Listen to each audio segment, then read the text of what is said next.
Hey, it's Jill Riley from the Currents Morning Show, Minnesota Public Radio. And I'm really excited to be talking to another guest for these live virtual sessions that we've been bringing you from the Current. And today I'm talking to singer, songwriter, and composer Rufus Wainwright. Hi, Rufus. How are you? Hello. I'm very good. I'm very good. All right, so behind you, now this is, of course, for anyone who can't see this on the radio, we are talking on video right now. Are you in some kind of library right now? Where are you right Uh, now? yeah, we had this odd room in our house that was kind of it was like an octagonal room because our house is from 1927, and it just wasn't getting used for much.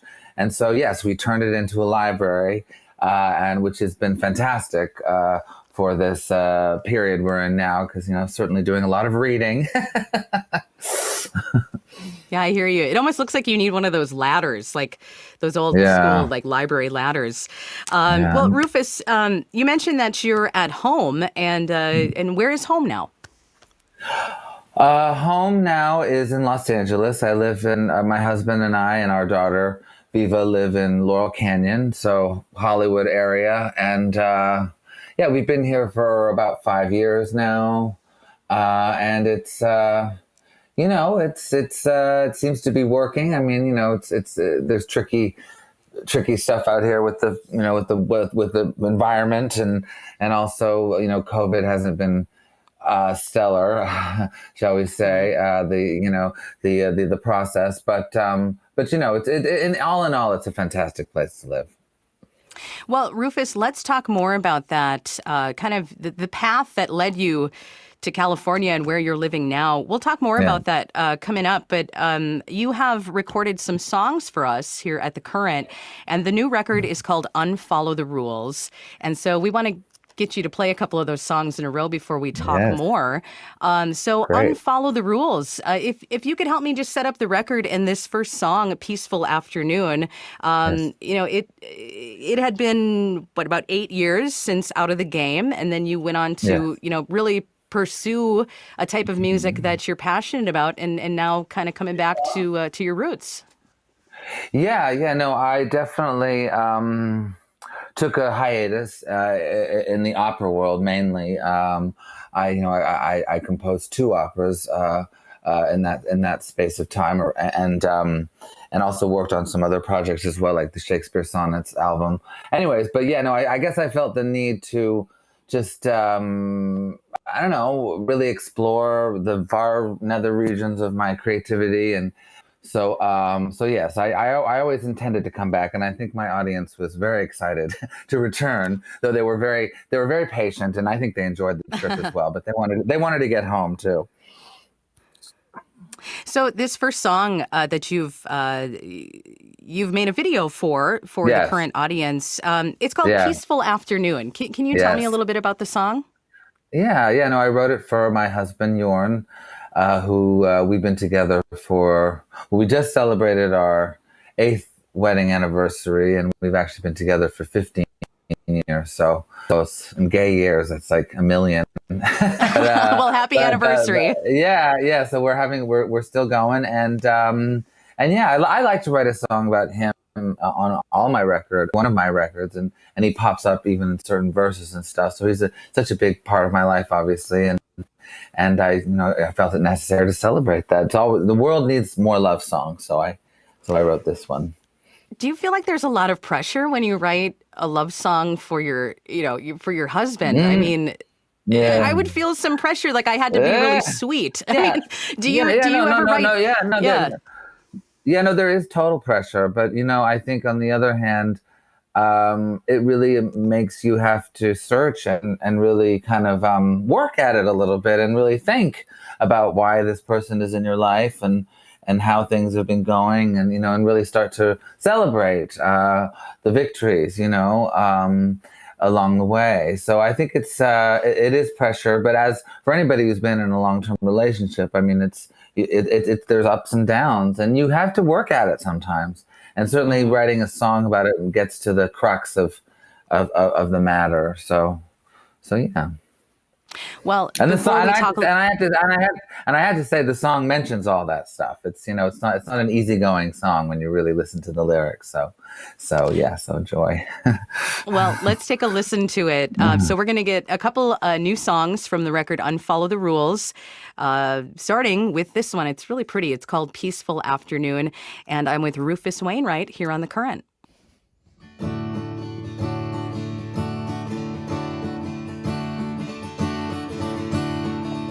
Well, it's coming on to 13 years together, babe. I pray that it's a lucky, lucky number. And although I know I brought you joy and happiness, babe, I've also been a for country sauce for anger.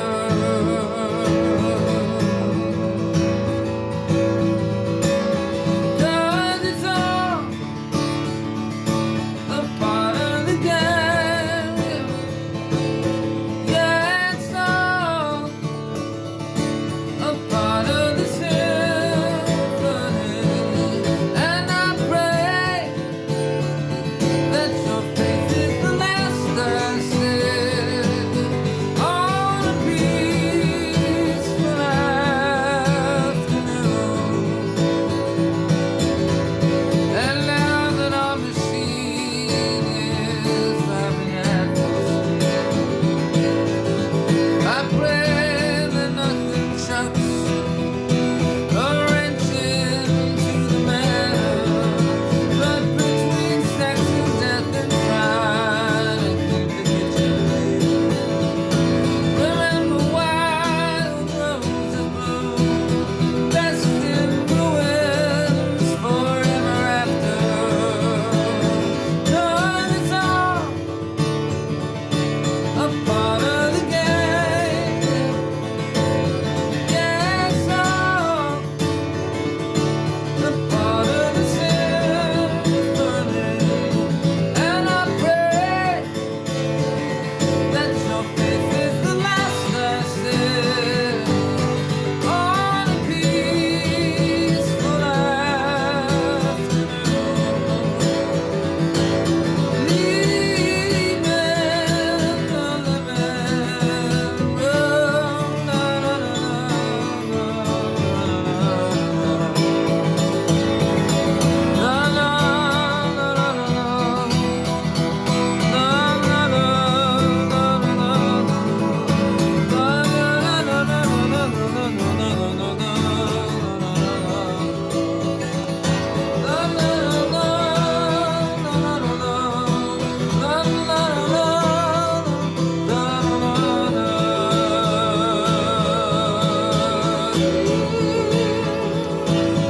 cause it's all a part of the game. Yeah, it's all a part of the symphony. And I pray that your faith is the last I said on a peaceful afternoon. And just in case you go before me, rest assured that with this I can guarantee that my face is the last you'll see on a peaceful afternoon. Leaving the living room.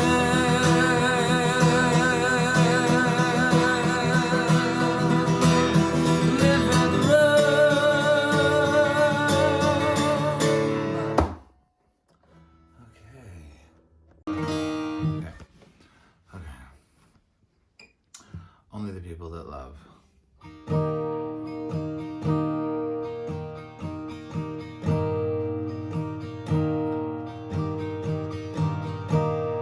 Only the people that love.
The new record from Rufus Wainwright is called Unfollow the Rules. And that song right there called Only the People That Love, and another song that you heard before that called Peaceful Afternoon. And I am joined by Rufus Wainwright as I'm in Minneapolis, St. Paul, and Rufus is in Los Angeles, the Laurel Canyon area. And, we talked a little bit before the music, Rufus, about, the last sort of more pop-oriented singer-songwriter record was about 8 years ago. And then, you went to kind of just an exploration into opera. Although I kind of feel like, pop and opera have always complemented themselves really well in your songwriting and your composing. Yeah. But here you are, you're back with Unfollow the Rules. And it's the new record, and you are now in California. So, what sort of pushed you back in that direction? Yeah. Well, I mean, I feel, look, recently, before COVID, I celebrated the 20th anniversary of my first album, Rufus Wainwright, and we did a magnificent tour all over the world. I mean, not a ton of dates, but we hit all the major spots, and where I did my first two albums, Rufus Wainwright and Poses. And so I had a chance to kind of, re-immerse myself in that era. And really, when I began my career, it was, I'd started out in Montreal, where I was brought up, and I had some success there. And then I went to New York and kind of failed miserably for a couple of years. It just didn't work out for me, downtown Manhattan. So as much as I wanted it to. Anyways, but eventually I ended up going to California and going to LA and getting a record deal there. And that's where it all started. That's where it all happened. That's where my career was launched. And really it made a lot of sense because my music is actually more sort of suited for this sort of West Coast, shall we say, singer, songwriter, also, piano-based person, someone like Randy Newman or Harry Nilsson. I mean, I fall into that tradition. So anyway, so it worked out really well for me in California. I subsequently went back to New York and conquered it. and so New York was mine eventually. But now I'm kind of going back to my roots and back to really the city and also the studios and the kind of essence that really accepted me off the bat, and therefore I sort of feel like I belong to at my core. So that's kind of what's going on. Well, Rufus, I've never visited that part of the Los Angeles area. I mean, Laurel Canyon. I just know it for its musical legacy. You get your Joni Mitchell and the Byrds and the Beach Boys and the Mamas and the Papas. And do you feel that spirit sort of hanging in the air? Oh, well, very much. I mean, mainly because I know a lot of those people who are still around. I mean, we're very close to Joni Mitchell. I know I talk to Jackson Brown every once in a while. My friend, Beverly D'Angelo, the actress, she lives in Mama Cass's old house. Really? Where a lot of that took place up in the hills. So it's all around still. I mean, I don't think it is. Obviously, it's not what it used to be. But there are remnants of it, and at a certain time of day when the sun's setting and the smog is lifting, you can still, kind of, I don't know, get a whack of that, a whiff, and a fuzzy feeling. So, Rufus, when it was time to get into the studio to make Unfollow the Rules, can you talk a little bit about that process and who did you work with and where did you record the record? Well, we recorded it mainly in this studio. I worked with this amazing producer, Mitchell Froome, who also has worked a lot. He used to be in the band Crowded House originally, and then he worked a lot with Randy Newman and Suzanne Vega and lots of people. Anyway, so we started working together, and it was just it was a match made in heaven. I mean, I just adored that process with him, and we knew immediately that we wanted to kind of, inhabit this LA kind of ethos, and so we went to a lot of the old studios that some of which real life time here. Let me just turn off the phone. That's all right. Oh, somebody answered it. Okay, Anyways, perfect. so we wanted to recapture some of that magic and so but mainly we worked in his backyard because he has a little studio. And that's where we did the majority of sort of the grunt work. And then we would spend, a week somewhere or a couple of days somewhere else in these big grand rooms like Ocean Way and East West and Sound City, and really, cut the tracks and get that, that sound, that warmth that you can get in the studios out here. So it was, but it was we were very, very precise and very, very parsimonious. And I think it still sounds like a big, old, fat, juicy, expensive record, but we didn't have the money to really, afford that. So it's a bit of smoke and mirrors, but I think we did well. Yeah, I love. There's this documentary that I watched on YouTube, the unmaking of Unfollow the Yes. Rules, and there's a lot of footage of you and the musicians you worked with and the producer that you worked with in the studio. And I watched that Dave Grohl documentary about Sound City, and I just think it's pretty incredible that place is still around and in operation with that history. No, and there's a few places like that here. But I don't know how long that's going to be. Obviously the world is changing so much. I mean, I don't know what's going to still exist in the next year. Once we get out of our homes and walk the streets again. So it's I'm happy I got it in there. Rufus Wainwright here on The Current. The new record is Unfollow the Rules. And, Rufus, I've been trying to think just really in the short term, with the pandemic going on, with the unrest happening. I mean, I'm in Minneapolis, St. Paul, the site of where George Floyd was murdered at the site at which George Floyd was killed at the hands of Minneapolis police. And, this city feels very different right now. And I wonder, what has it felt like in Los Angeles during this time?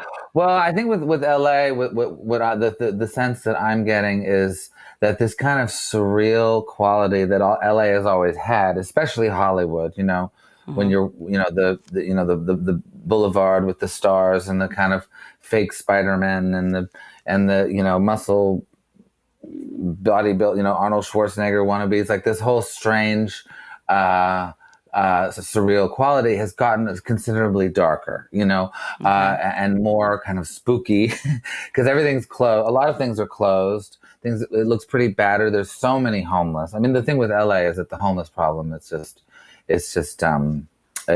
so brutal and so apparent. So that kind of colors it. And then, but yet you're still in Hollywood, where everything's got to be, cheery and, showbiz and it kind of gives it this, it's very, Day of the Locust feel right now, which oddly, I have to say, it fits the city well. I mean, meaning that it is a side of this town that is real. There's always been a darkness to Hollywood, and now it's just very apparent. But it's always been there. Mm-hmm. Yeah, like that darkness is being amplified, and it's being amplified with, we're 2 months out from the November election. How are you feeling about it? Are you feeling hopeful? Are you feeling really anxious? Well, I today I'm feeling hopeful. God, I mean, yes, and then there's tomorrow I'll feel anxious. So it's sort of I fluctuate. The only thing people can really do about it is just get out there and have their voice heard. Get out there and vote early. Rufus Wainwright here with The Current. The new record is called Unfollow the Rules. Now, the third song that you recorded for us. I'm so glad that you brought this one back out because there is such a relevance to this song right now. It's always, I'm not trying to kiss your butt by saying this, but it's always been one of my favorites by you because it makes me feel something so deeply. And, in the wake of the killing of George Floyd, I played this song on the radio and I just was sitting quietly in the studio and just re-listening, to even just the opening lines and going, Yeah. wow, this hits harder now than when it first came out. And I'm talking about the song "Going to a Town." Yeah.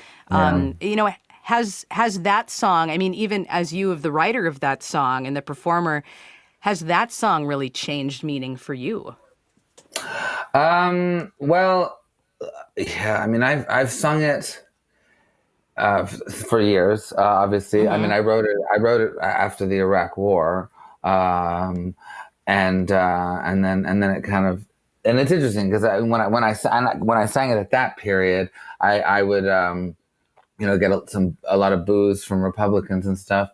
But then when Obama won, all the Republicans were like crazy clapping for it. Like it became like an anthem for them, and now it's back to an anthem for the left wing, and and it's sort of, I don't know. It's an interesting piece of music because it is, sadly, it is. On one hand, it resonates still, but also, I don't know. I'm very fortunate to have that, just to still have that connection as well with my music and with what's going on. So it's a double-edged sword for sure. Yeah, I mean, there are so many songs that have, I mean, anywhere that have a distinct timestamp. Yeah. But this one feels so timeless, Yeah. and maybe the other side of that is, well, I wish that it didn't resonate so much right now. Yeah. No, I know. Yeah. I know. But I do think that deep down it's a love song. I think one of the things that makes it work is that even though it's very angry and it's very, brutal, it's brutally honest about certain things, there is this sort of silver lining around it where I want to reconnect. I want it to work. And I am brokenhearted and I will always love America, as we all will. But we've been, betrayed. Rufus Wainwright, from his home, Laurel Canyon, out in California, talking to us this morning about the new record, Unfollow the Rules, but also revisiting a song here. Rufus, thank you so much for taking the time to check in with The Current and chat this morning. So you take care, okay? My pleasure. Okay, you take care too. Well, for the final song, revisiting an older song, this is Rufus Wainwright with Going to a Town on The Current.